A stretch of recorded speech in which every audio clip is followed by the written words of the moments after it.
जनता को शिकायत रहती है कि जब भी जयराम महतो को पर्सनल मोबाइल में हम लोग फ़ोन करते हैं तो रिसीव नहीं होता है, ये क्या? नावाडी प्रखंड को सबसे बेहतरीन प्रखंड पूरे झारखंड में हम लोग बनाए। यहाँ के युवा लोग हैं बाहर में काम कर रहे हैं, यहाँ पे काम होते हुए अगर बाहर के लोग जो यहाँ के नहीं है और वे लोग हैं तो यहाँ पे अब जैसे भी समझिए काम कर रहे हैं और यहाँ के लोग बाहर जा रहे हैं और जो भी हम लोग को यहाँ लाभ मिलना चाहिए आज तक सिर्फ जनप्रतिनिधि का देन है जो कि नहीं हो पाया। जिस तरह से जयराम महतो पर भरोसा किए हैं, बिल्कुल आप आश्वस्त रहिए, जयराम महतो आपके लिए बिल्कुल खरे उतरेंगे। यहाँ पे शिक्षा नीति आज तक लागू नहीं हो पाया है सर। शिक्षा होना चाहिए था, आज के दिन में एक बीएड कॉलेज नहीं है आपके यहाँ पे पूरी डुमरी विधानसभा में। एक भी पीजी करने के लिए सर एक भी यूनिवर्सिटी का निर्माण नहीं हुआ है। हम लोग आज 3 साल 4 साल से लगभग हम लोग संघर्ष कर रहे थे, मेहनत कर रहे थे अपने आरक्षण को लेकर के, अपने नियोजन नीति को लेकर के, अपने भाषा को लेकर के। और कुछ संघर्ष करते करते हम लोग ऐसा हम लोग का स्थिति आ गया कि हम लोग का बात को कोई नहीं सुनने लगा। तब हम लोग ऐसे जा करके तैयारी किए चुनाव का, राजनीति में आने का। तो चुनाव करते करते लोकसभा में हम लोग चुनाव में तैयारी किए, बहुत मेहनत किए। इसका परिणाम ये आया कि लगभग 3.5 लाख वोट हम लोग लाए। उसके बाद सफलता नहीं मिल पाया। फिर 6 महीना बाद फिर चुनाव हुआ विधानसभा का, जिसमें कि हम लोग जी तोड़ दिन रात एक करके मेहनत की और विधानसभा चुनाव जीते। और इस वनभोज के कार्यक्रम में हम लोग कुछ मुख्य उद्देश्य से आज बैठक भी कर लिए कि नावाडी प्रखंड को पूरे झारखंड में डुमरी विधानसभा में टाइगर जयराम महतो के नेतृत्व में नावाडी प्रखंड को सबसे बेहतरीन प्रखंड पूरे झारखंड में हम लोग बनाएंगे। ऐसा उद्देश्य लेकर आज हम लोग बैठक कर रहे हैं। सर आपका सीसीएल जो आपके पूर्वी क्षेत्र में आता है, चपरी है, आगू है, या चपरी पंचायत या गुंजली पंचायत भी आपके समावती पंचायत है, निगत की पंचायत है, वो भी जो है सीसीएल के निकट में कम से कम 2 गज की दूरी में होगी लगभग में। तो आज तक ना बिजली, ना पानी, ना कोई सुख सुविधा अभी तक जो है यहाँ के विस्थापितों को भी नहीं मिल पाया। इस पर क्या कहना है? देखिए ये सब तो गलती किसका देंगे, हमारे जनप्रतिनिधि लोग का ही गलती देंगे जो इतने साल से शासन किए। आज तक इसमें फैसला आज जाना चाहिए था कि जितने भी यहाँ के युवा लोग हैं बाहर में काम कर रहे हैं, यहाँ पे काम होते हुए अगर बाहर के लोग जो यहाँ के नहीं है और वे लोग हैं तो यहाँ पे अब जैसे भी समझिए काम कर रहे हैं और यहाँ के लोग बाहर जा रहे हैं और जो भी हम लोग को यहाँ लाभ मिलना चाहिए आज तक सिर्फ जनप्रतिनिधि का देन है जो कि नहीं हो पाया है। तो हम लोग तो मेहनत करेंगे, उसी मुद्दे पर अभी हम लोग चलेंगे कि जो CSR से हो, CCL से हो, आउटसोर्सिंग से हो, उसमें हम लोग लड़कों को काम के लिए मुहैया कराएंगे। प्लस में बिजली जो है, पानी है, ये सब का व्यवस्था के लिए हम लोग चर्चा कर रहे हैं और उससे हम लोग आगे बढ़ेंगे। पूर्व में जो विधायक यहाँ रह चुके थे और वो अपने लोकल सभाओं में बोलते रहते कि हम नावाडी प्रखंड में विकास की गंगा बहा दिए हैं, यहाँ विकास की कोई मुद्दा नहीं रह गया है। इस पर क्या कहना चाहिए? देखिए वो तो फिलहाल हम उनको श्रद्धांजलि देते हैं, अभी तो वर्तमान में नहीं है, तो उनके विषय में क्या कहेंगे। काम तो किए थे लेकिन जिस हिसाब से हमारा काम होना चाहिए था उस हिसाब से काम नहीं हुआ। क्षेत्र का विकास किए थे, बिल्कुल किए थे, सड़क बनाए थे, विद्यालय बनाए थे और धीरे धीरे तो और कुछ बनाने वाले थे, लेकिन असामयिक निधन हो गया उनका, तो बहुत कुछ नहीं कर पाए हैं। उसी के उपलक्ष्य में हम लोग आगे बढ़े और हम लोग डुमरी बदलने के भावना से हम लोग अभी किसी का शिकायत नहीं करेंगे क्या था नहीं था, क्योंकि हम लोग सफलता हासिल कर चुके हैं। हम लोग अपने काम पर फोकस करेंगे। लेकिन कौन सी ऐसी विकास नहीं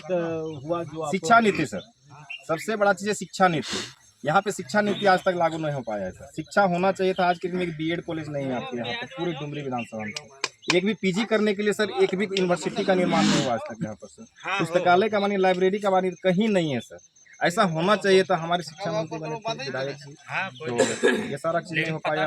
रोजगार के बारे में कहेंगे तो रोजगार भी वैसा नहीं हो पाया सर। मुख्यतः तो इसमें कोई भी प्रतिनिधि का ही दोष रहता है। सबसे सर्वप्रथम एक चीज़ जानिए कि बगल में इतना बड़ा कारखाना चलते हुए भी, जैसे फलवरी चलते हुए भी, अगर यहाँ के लोग अगर पलायन कर रहे हैं तो दुर्भाग्य है। यहाँ के जो पूर्व में प्रतिनिधि रहे हैं, प्रतिनिधित्व किए हैं क्षेत्र को, उनके लिए दुर्भाग्य की बात है और उन्हीं के तर्ज पर ही उनको बदलाव किया गया है, उनको बदला गया है। अगर आज के डेट में हम लोग फिर उन्हीं के जैसे उनके तर्ज पर हम लोग उन्हीं की कमी को पूरा करने के लिए हम लोगों को मौका दिया गया है और हम लोग चाहेंगे कि यहाँ के लोगों को और खास करके यहाँ के युवाओं को बाहर जाने का मतलब मौका ना दे।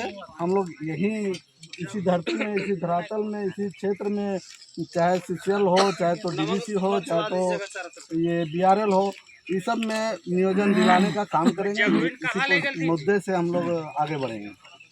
अब आपकी पार्टी निर्वाचित हो चुकी है, तो इस पर कितना खरा उतर रहे हैं रोजगार और शिक्षा पर?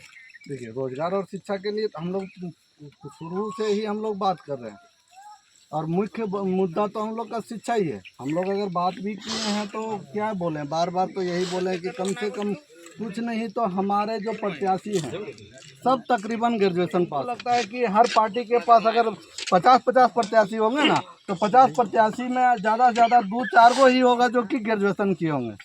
अब ये तो समझिए कि वैसे व्यक्ति अगर विधानसभा में पहुंचेंगे तो वो शिक्षा पर क्या विचार कर पाएंगे। तो हम लोग सब चाहते हैं कि सब पढ़े लिखे लोग आगे बढ़े, और आगे बढ़ेंगे पढ़े लिखे लोग तो ऑटोमेटिकली है कि शिक्षा में विस्तार होगा। आप जिस तरह से जयराम महतो पर भरोसा किए हैं, बिल्कुल आप आश्वस्त रहिए, जयराम महतो आपके लिए बिल्कुल खरे उतरेंगे। और आने वाले चुनाव में जितने भी जेलकेम के प्रत्याशी होंगे एकदम निष्पक्ष रूप से रहेंगे, और इतना स्पष्ट जानिए कि कम से कम तो वो जनता के हित में काम करेंगे और करप्टेड नहीं होंगे और माफिया नहीं होंगे। भले आप ये बोल सकते हैं कि वो पहचान में उनके पास कुछ नहीं होगा, जैसे एक होता है ना कि हर कोई बोलता है कि नहीं चेहरा नहीं है, चेहरा नहीं है, चेहरा नहीं। अरे भैया चेहरा नहीं मतलब कोई वो गुंडा थोड़ी ना है जी, वो पढ़े लिखे व्यक्ति है।